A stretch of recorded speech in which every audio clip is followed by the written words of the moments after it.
स्वागत है आपके अपने YouTube चैनल उदयभान सिंह यादव में। और मैं हूं उदयभान सिंह यादव। साथियों, आज हम जो कक्षा 10 का पाठ्यक्रम हमने बोर्ड के पाठ्यक्रम के अनुसार जो संशोधित पाठ्यक्रम था उसके अनुसार जो हमने वीडियो सीरीज़ शुरू की थी, उसी कड़ी में अगली वीडियो लेके मैं आपके सामने उपस्थित हुआ हूँ।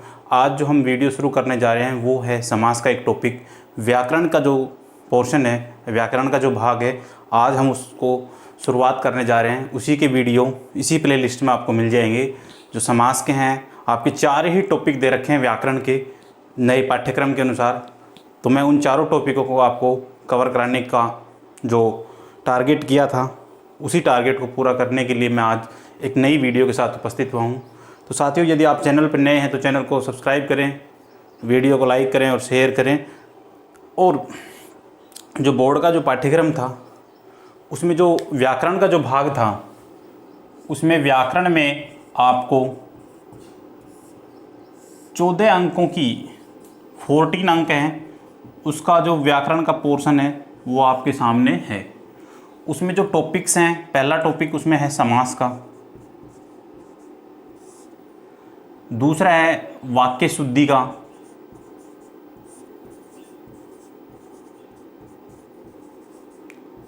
तीसरा टॉपिक है मुहावरे का और चौथा टॉपिक है लोकोक्ति का।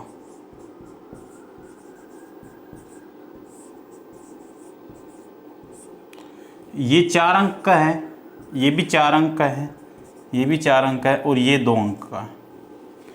तो आपके सामने कुल मिला के व्याकरण के जो 4 टॉपिक हैं वो 14 अंक 14 अंक के हैं। और व्याकरण एक ऐसा पोर्शन है जिसमें गुंजाइश नहीं होती गलतियां होने की। अगर आप एक सही तरीके से प्रॉपर वे में आप उनको पढ़ें और उनको समझें तो व्याकरण एक ऐसा भाग होता है कि कहीं आपकी 19-20 कहीं टेक्स्ट बुक में या कहीं अदर सब्जेक्ट में आपको परसेंटेज कम हो तो वो उस नीड को पूरा कर सकते हैं। आप इसमें से पूरे अंक प्राप्त कर सकते हैं। और वही हम एक टारगेट लेके चलेंगे कि पूरे में से पूरे अंक व्याकरण में कैसे आएँ। क्योंकि मैंने आपको पद्य भाग पढ़ाए, पद्य भाग के 7-8 वीडियो हैं, 4 चैप्टर मैंने करा दिए। उसके भी इस वीडियो के डिस्क्रिप्शन बॉक्स में प्लेलिस्ट का लिंक मिल जाएगा, आप वहाँ से भी देख सकते हैं। और हमारे जो टेलीग्राम ग्रुप है और व्हाट्सएप ग्रुप है, आप उनसे जुड़ सकते हैं। तो मैं आपको व्याकरण का जो टॉपिक है उसके बारे में चर्चा करूँगा। आप पेन और कॉपी या नोटबुक लेके बैठें ताकि उनको आप नोट कर सकें या स्क्रीनशॉट ले सकते हैं आप उनका। अब अपना जो टॉपिक है समास का वो शुरू कर रहे हैं। समास में आपको टॉपिक जो मिलेंगे व्याकरण के वो सारे इसी चैनल पर मिलते रहेंगे आपको। जो पहला ही टॉपिक है समास व्याकरण का। अब समास किसे कहते हैं, ये किन शब्दों से मिलकर बना है, इसका शाब्दिक अर्थ क्या है। 3 प्रश्न यहाँ। समास का शाब्दिक अर्थ क्या है, यह किन किन शब्दों से मिलकर बना है, इसकी परिभाषा क्या है, समास किसे कहते हैं, इस बिंदु पर हम चर्चा करेंगे यहाँ। तो समास का जो शाब्दिक अर्थ है संक्षेप या संक्षिप्तीकरण है। संक्षेप या संक्षिप्त या अपन साधारण भाषा में कहें छोटा रूप, ये इसके शाब्दिक अर्थ हैं। अब इसकी परिभाषा देखें हम। परिभाषा के रूप में हम चलें यहाँ तो 2 या 2 से अधिक पदों या शब्दों के सार्थक मेल को समास कहते हैं।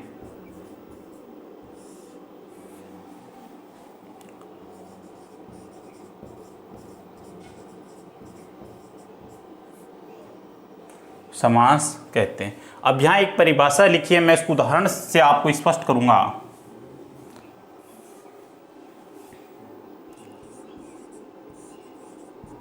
ये एक शब्द लिखा मैंने, विद्यालय। अपन इसके टुकड़े करते हैं तो विद्या, धन आल्य।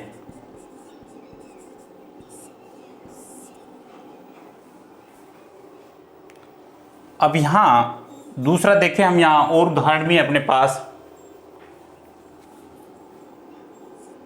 गगनचुंबी,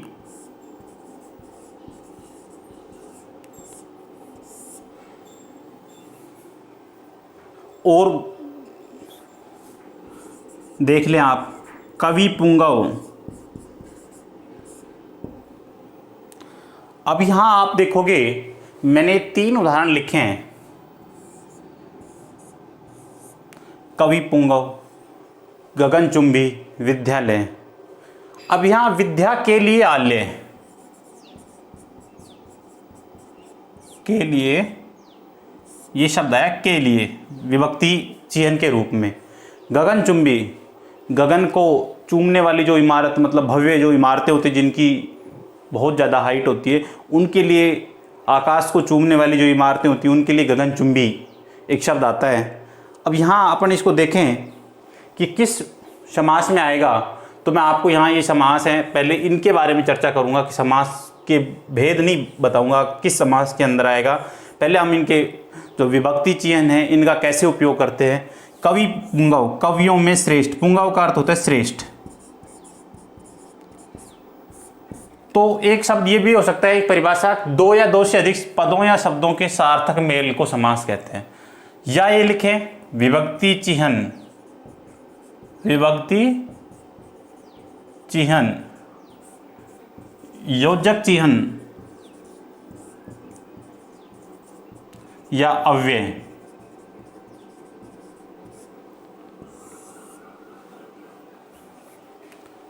का लोप कर 2 या 2 से अधिक पदों के बीच प्रयुक्त विभक्ति चिह्न, योजक चिह्न और अव्यय का लोप कर सार्थक शब्द का निर्माण करना या सार्थक पद का निर्माण करना क्या कहलाता है? समास। अब मैंने यहां देखो विद्या के लिए आल्य, तो ये के लिए जो शब्द है इसका मैंने लोप कर दिया, तो ये क्या बन गया? विद्यालय। कवि पुंगव, आप यहां बताएं कवि पुंगव में कवियों में जो श्रेष्ठ है, ऐसा कोई करेंगे, तीसरा अर्थ अपने कोई निकालना है यहां।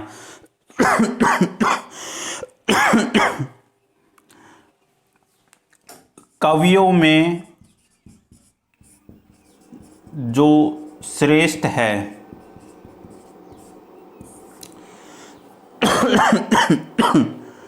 इस तरीके से इस समास को अपन गलत कर सकते हैं, क्योंकि अपने को सार्थक शब्द भी बनाना है और उसका विग्रह भी सार्थक होना चाहिए।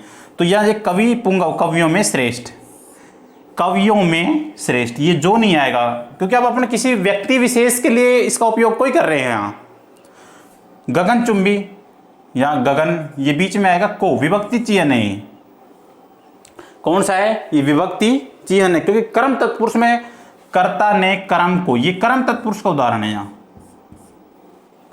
तो इस तरीके से हम ये देखें कि ये जो समास के जो मैंने 3 लिखे थे, इनके आपको उदाहरण समझ में आए, उदाहरण थे इनके, मैंने विग्रह क्या? विभक्ति चिह्न, योजक चिह्न और अव्यय।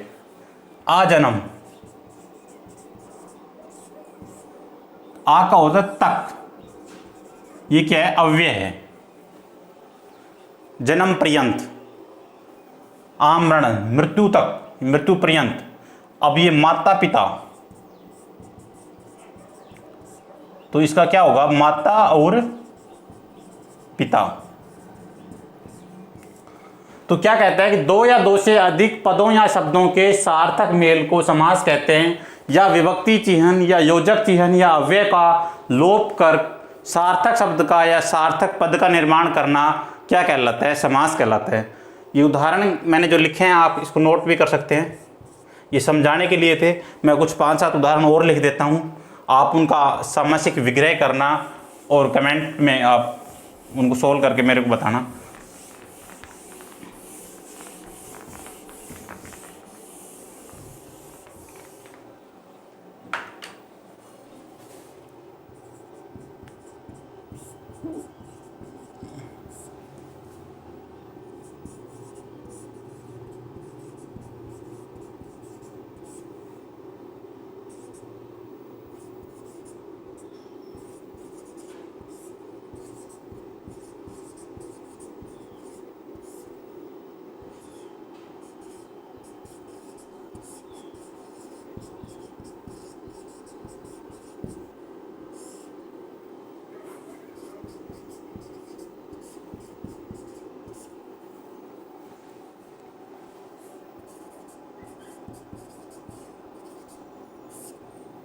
मैंने आपको ये उदाहरण लिखे हैं, आप इनको यहाँ सोल्व करना और आप मेरे कमेंट बॉक्स में ज़रूर जवाब देना।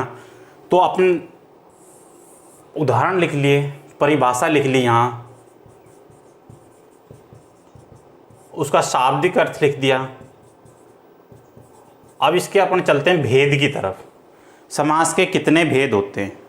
सबसे महत्वपूर्ण प्रश्न होता है समास के भेद।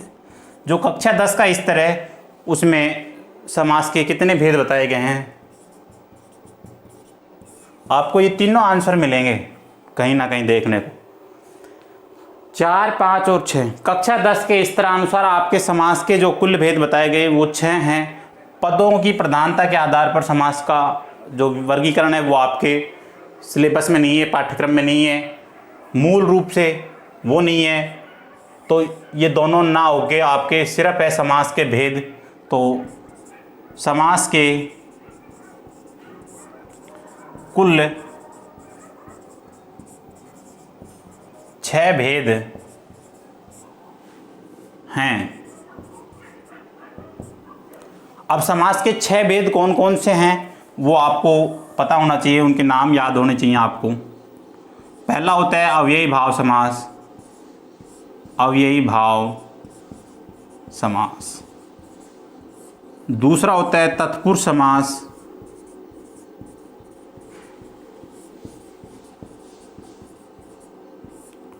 तीसरा होता है द्वंद्व समास। चौथा समास होता है बहुव्रीहि।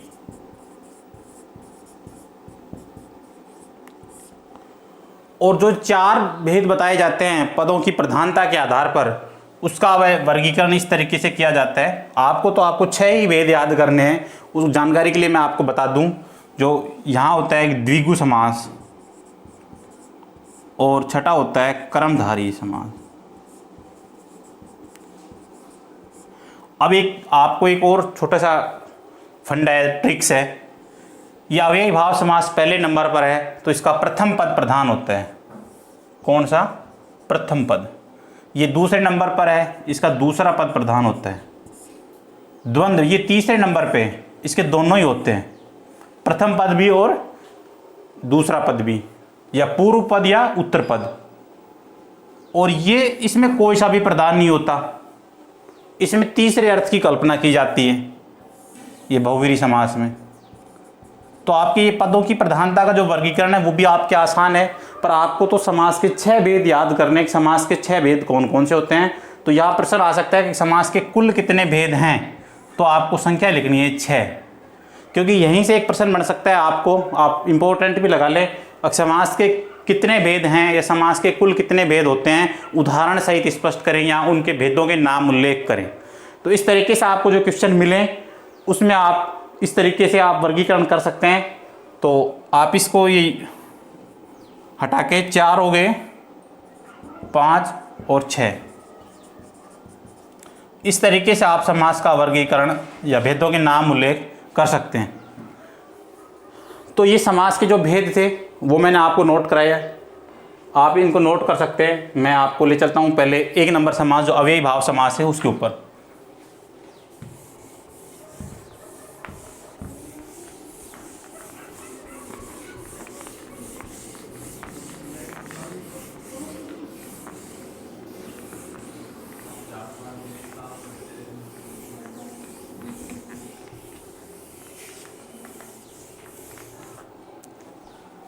जो अव्ययी भाव समास है उसके बारे में हम देखेंगे यहाँ। अव्ययी भाव समास,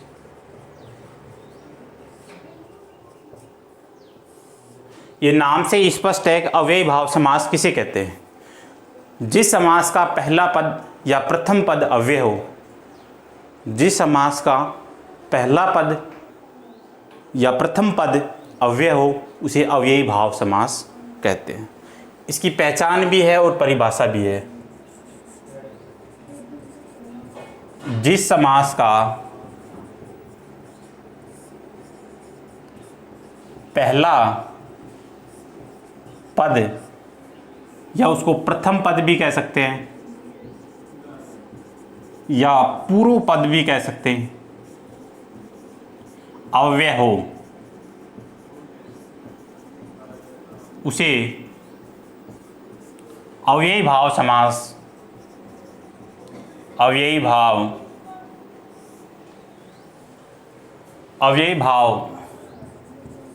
समास कहते हैं। जिस समास का पहला पद, प्रथम पद, पूर्व पद अव्यय हो उसे अव्ययी भाव समास कहते हैं या अव्ययी भाव समास कहा जाता है। अब ये पद है तो समास में दो या दो से अधिक पद होते हैं, या तो आप लिख सकते हो इसको पहला पद, मैं यहाँ नीचे लिख देता हूँ, पहला पद और दूसरा पद,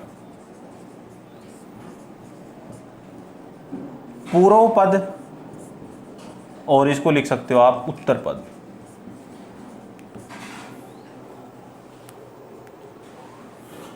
एक होता है समस्त पद और एक होता है सामासिक विग्रह।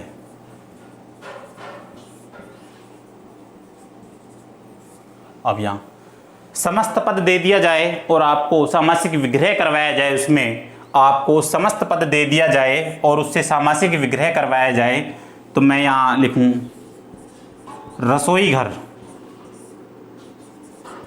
ये क्या है? समस्त पद है और इसका विग्रह करवाएं तो रसोई के लिए घर, रसोई के लिए घर, ये शब्द हो जाएगा।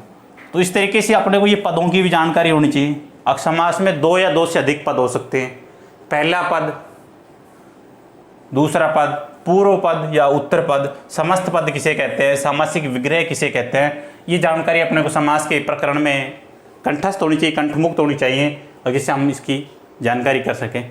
इसमें एक दूसरी पहचान और होती है समास की, शब्दों की पुनरावृत्ति हो। क्या हो?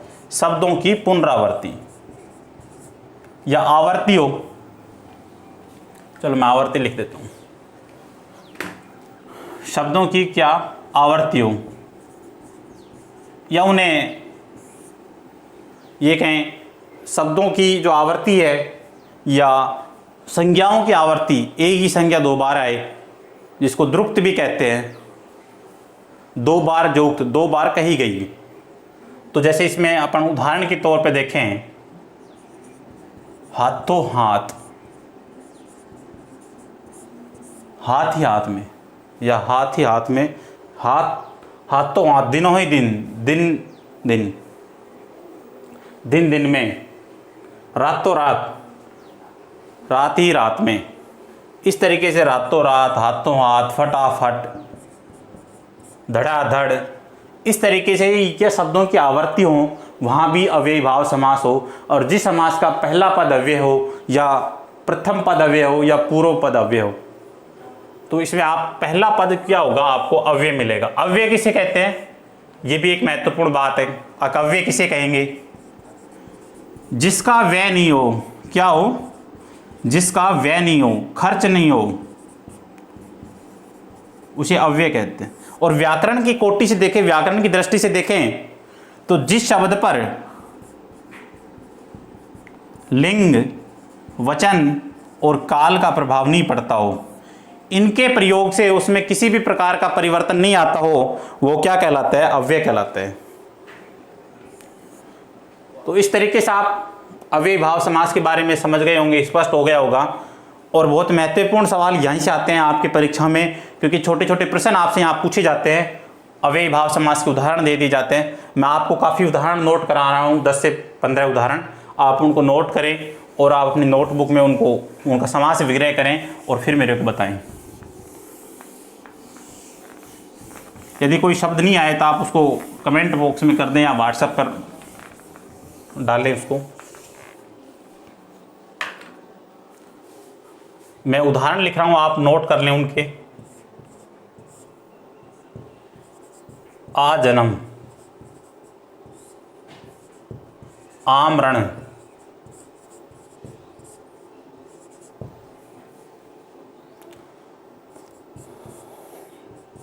प्रतिदिन, प्रत्येक, प्रतिक्षण, यथार्थ,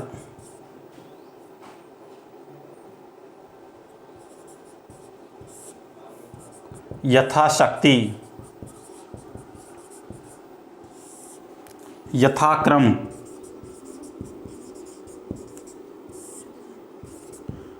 यथा योग्य। आपको और मैं उदाहरण लिख दूं, बेवजह, आगे और लिख लें आप, बेवफा, भरसक, भरपूर, भरपेट। आप और एक दो उदाहरण और लिख लें आप, भरपाई, हाथों हाथ, दिनों दिन। क्या ये उदाहरण आप जब आप इनको सोल्व करेंगे तो आपको एक अभ्यास भी होगा और आपको ये उदाहरण कंठस्थ हो जाएंगे। आप 3 से 4 बार इसको वीडियो को देखेंगे और अपनी नोटबुक में नोट करेंगे।